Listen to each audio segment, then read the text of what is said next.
After one of my recent videos, I got some great comments from you guys out there. And one of the comments was, "So, do you believe in everything?" To which, of course, I very glibly said, "Why, yes, I do believe in everything." And then one of my other favorite subscribers got in and said, "So, does that mean you also believe in nothing?" Well, I had to think about that for a moment because, of course, we do. We believe in everything and nothing. But it's also the kind of thing that we just sort of say, right? We believe in everything and nothing. We believe in this and we believe in that. We believe in dark and we believe in light and we believe in good and we believe in evil and we believe in all these opposites. And I think to a lot of people that probably just starts sounding abstract, like we're not really saying anything when we make those statements.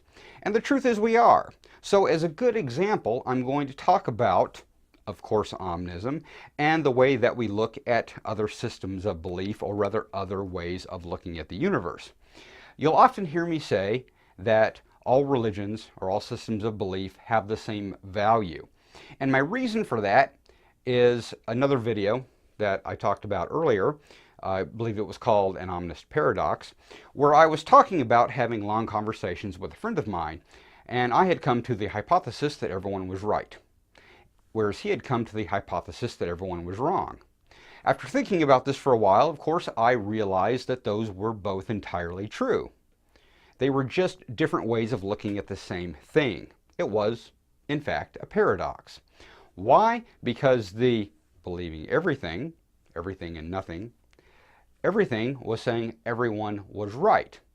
Now, the reason that's true is everyone is looking at the same thing. And if you make the stretch that everyone is genuinely trying, everyone has the same essential mind, the same essential senses, the same essential abilities, and we are all trying to perceive the universe, but we all perceive it in slightly different ways, then we are all essentially right, because we all can only see and observe what we can see and observe.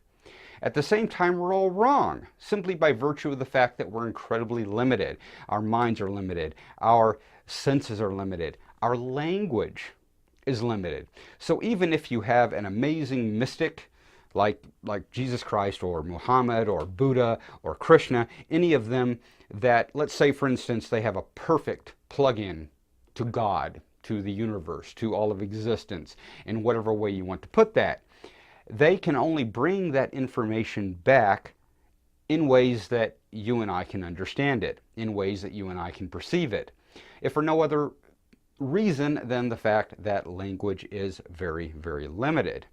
At the same time, we're all wrong because our minds do only go so far. We can only perceive so much. We can only understand so much.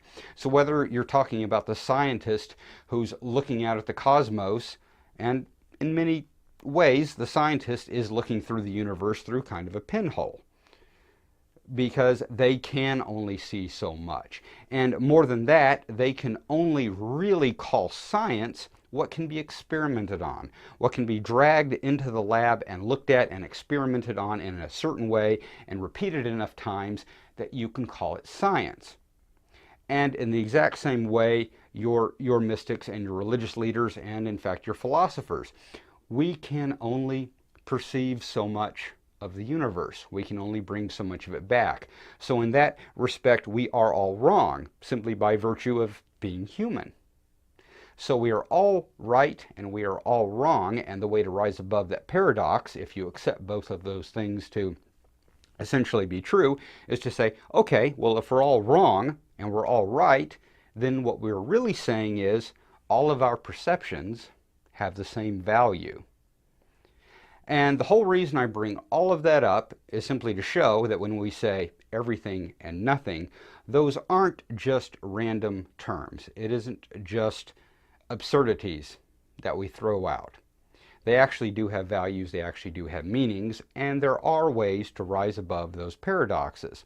So as Omnists, I think that ultimately what we're all really trying to do is find those paradoxes and rise above them, find more paradoxes, rise above them, etc., etc., and hopefully into infinity. I'm the Urban Omnist. I'll see you guys later. And remember, guys, none of this works without you. So Subscribe to our channel, like us on Facebook and Twitter, and above all, don't forget to send me those questions.